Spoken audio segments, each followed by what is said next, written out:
Hey there. Welcome to the Dog Lady Podcast. I'm Connie, and this is episode 1, and I'm really glad you're here. So I am driving this old Saab 9000 Turbo. It's late 90s, early 2000s, somewhere in that range. Car's old enough where that burgundy paint is starting to fade on the hood. But it's a regular day to me living in Vail, Colorado. I've got my Mastiff Rafie in the car, and I've made arrangements with some of my friends, so I go and pick up 2 Rottweilers, Raja and Marley, and then I go and pick up my friend's American Bulldog, which I cannot remember his name. Began with an O, if I'm not mistaken. It might have been Ollie. And I think in that time period, I was picking up my friend Betsy's Lab and Lab Mix too. But giant heads hanging out the window of this Saab 9000. I don't even think my air conditioning worked anyway. But here I am driving around with, 500, 600 pounds worth of dogs, and I'm not even thinking anything about it, right? We just head to wherever we're going to hike like it's a perfectly normal thing that normal people do, is just pick up a bunch of dogs and pile them into a car and off you go. Now, I know what you're thinking. That car was full of personality. It was also full of a lot of dog power. Dogs that size, that much energy in one kind of smallish Swedish car, right? And I was really lucky. I got really lucky. I really, really got lucky. Now, fast forward 25, 26 years, 27 years later, I know exactly what could have gone wrong, and I know why. But at that time, I had absolutely no idea. And that's kind of the whole story. I had a natural bond with all of those dogs. And I always have, pretty much with every dog I've ever been around. Something in me just connects with them. I know how to be with them, how I need to show up for them, even when I didn't yet have the words or the knowledge to explain why. But loving dogs, that's the easy part. Fully understanding them, that's not the same thing. And that's not the easy part. And I didn't know at the time how much I needed to learn. But that tension, that space between loving dogs so much and wanting to really and truly understand them, that's really where this whole podcast begins. So I'm Connie, and I'm the dog lady. Not in some quirky, weird way, but I mean it in the really good way. Like, I'm the one crossing the street to tell somebody I don't know that their dog is gorgeous, or putting my window down at an intersection just to tell them that in the pouring rain or in the freezing cold. I am physically incapable of walking past a dog without at least making eye contact, trying to become friends with it. I want to meet your dog. I want to pet your dog. I will absolutely 100% tell you how beautiful your dog is, and I will mean it from the whole part of my heart. Probably before I even say hi to you. And I will always, always remember your dog's name before I remember yours. And please don't ever hold that against me. But that is just who I am. It's always been who I am. I'm the dog lady. I'm the treat lady, right? That is what I do. But this story, my story, the story around dogs, it doesn't start in that Saab in living in Vail, Colorado. It doesn't even start in adulthood for me. But it starts when I was 3 years old. My grandparents, my father's mother and father, took me to the pound back in the day when they called it a pound. And they let me pick out a dog.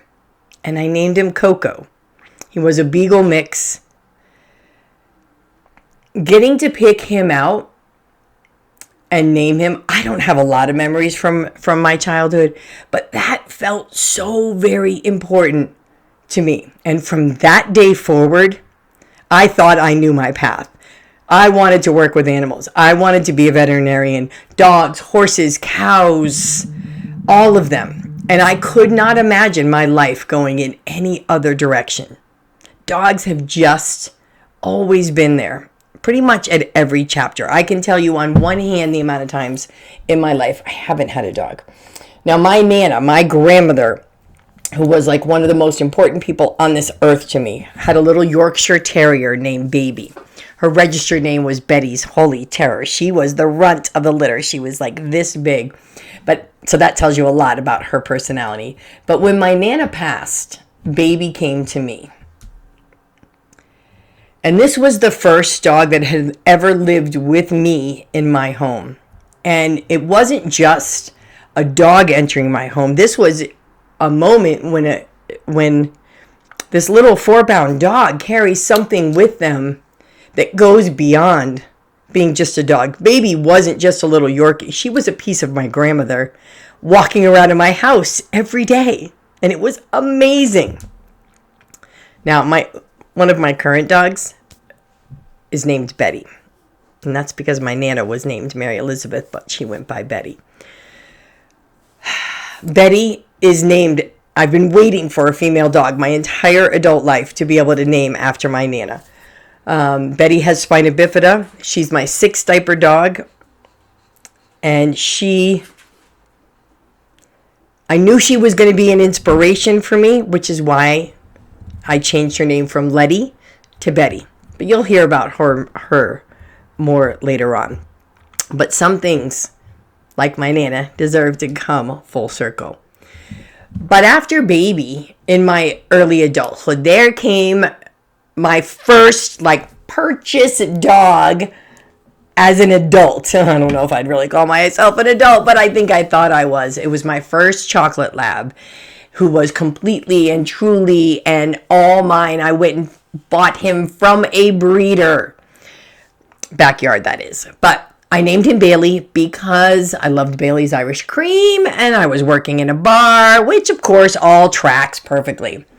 And then eventually, there are more dogs in my life. Many more. Working in rescue, working in animal shelters. And I'm trying to think which came first. The shelters? No. Vale came first, which was when I got my first Mastiff. At my peak, I had 2 Mastiffs, 2 English Bulldogs, all living under one roof. So 4 dogs. Both of Bulldogs were spina bifida, were the special needs dogs. And then there were also 3 Persian cats that I had from a hoarding case. It was a full house in every possible sense. But that's just how I rolled. Back when I used to live in Tahoe, there was a friend of mine, my friend Dino, who used to call my house the Zoo of Connie, because I had fish, I had a bearded dragon, I had at least a couple dogs. It's just who I've been. And those years, from Baby on, those years before I even started working in shelters, taught me so much about dog behavior that I could not have learned any other way. And then the dogs that once I got into rescue, I started adopting were huge in changing my education around dogs. So none of this at that point came from books. None of it came from classes. It came from just living it every single day.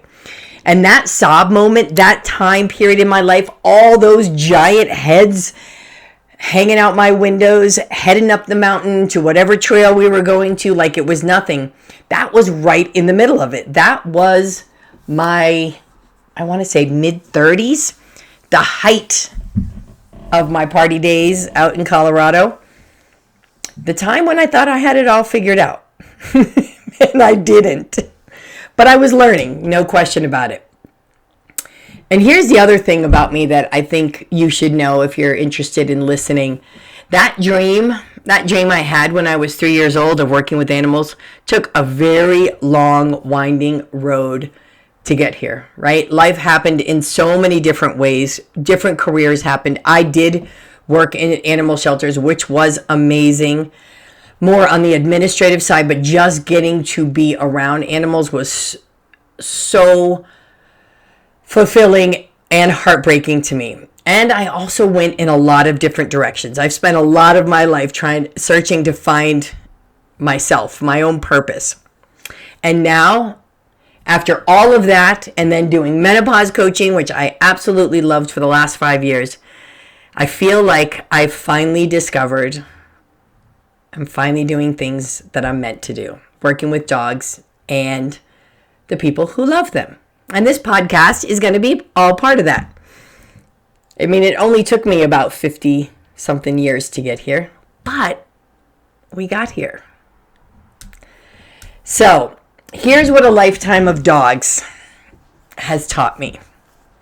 That loving dogs and fully understanding them are not even close to the same thing.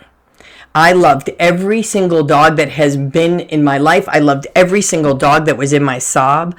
And I also had no real framework for what was actually happening between them. I was running on instinct and luck and genuine affection, and that got me far. But it wasn't the whole picture, and it didn't last forever. And I don't think that that's unusual. I think most of us who love dogs are living inside that same gap between how deeply we feel for our dogs and how much we actually understand about what our dog is experiencing in the world and what they're experiencing of us. Because here's what I see a lot. People who have completely rearranged their lives for their dogs, right? We spend money on them. We lose sleep over them. We think about them constantly. We worry about them constantly. We genuinely, deeply love these four-legged, sometimes three-legged creatures that are in our homes that are stinky and smelly and hair and all that stuff. And at the same exact time, there's a lot of people who are exhausted, who are even embarrassed, and occasionally, maybe more than occasionally, at their wits' end. Maybe this will sound familiar. You've had a long day and you just want 5 minutes of quiet, and your dog will not stop barking. You've asked nicely. You've tried to redirect, to give them a toy, give them something else to do. And by minute 10, something comes out of your mouth that you are not proud of. And then you spend the rest of the night feeling terrible about it. And instead of feeling frustrated, even though you do feel that, you also feel ashamed. Like something is wrong with you. Like a good dog owner wouldn't have done that. A good dog owner wouldn't have reacted that way. That tension, it's completely normal. It usually means we're operating kind of on the wrong information, because most of us have been given that. And I can tell you this with 100% certainty, because there was a morning not too long ago where I lost my patience with my own dog, with Rufus. I yelled out loud, and then I sat down on my kitchen floor and I cried because I was so angry at myself for reacting the way I did, and because I felt awful that I might have scared him. He's been with me 1.5 years. He has high anxiety. He's on Prozac. We're trying to figure out if we can manage it more with trazodone as well. I'm working every single day to understand him better. And I still had a moment where my own nervous system fired before my brain could even catch up. And that's what happens sometimes. It doesn't make you a bad person. It doesn't make you a bad dog owner. It makes you a human being who is trying. A human being who is just human.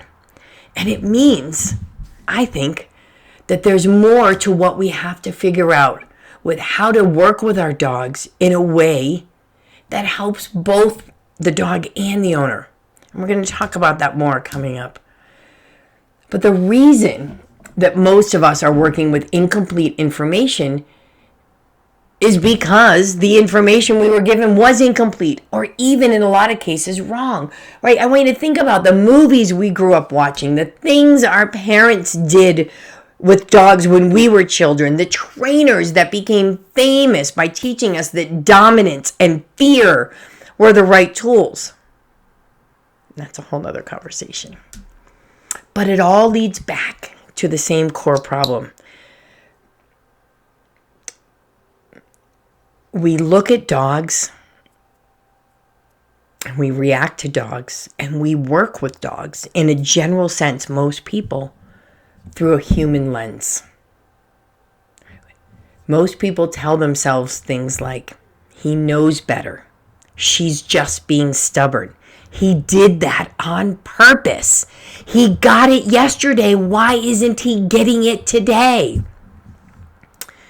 But what dogs aren't in there deciding to listen or to not listen, to respond or to not respond. It is just a response. And when we misread that response, we react most of the time to the wrong thing, which then creates more confusion for you and for the dog. So that's what this podcast is going to be about. It's for people who love dogs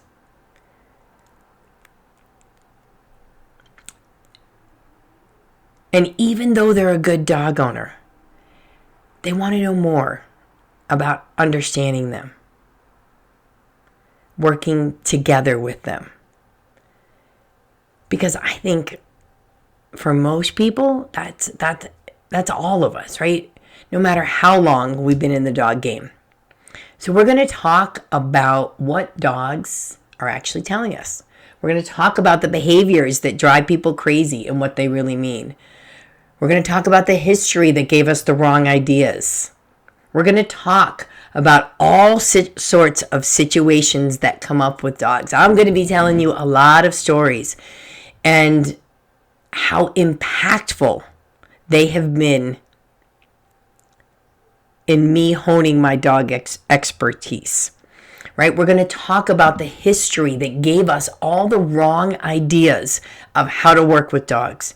And we're going to talk about moments like the moment for me on the kitchen floor that remind us that this is real life with real human beings, real dogs who have real issues, and it's not a training video.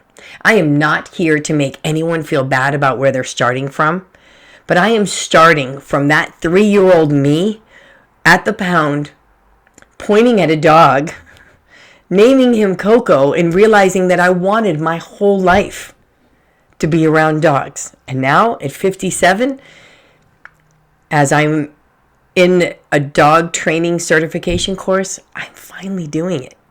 And I'm so excited to get to share with you.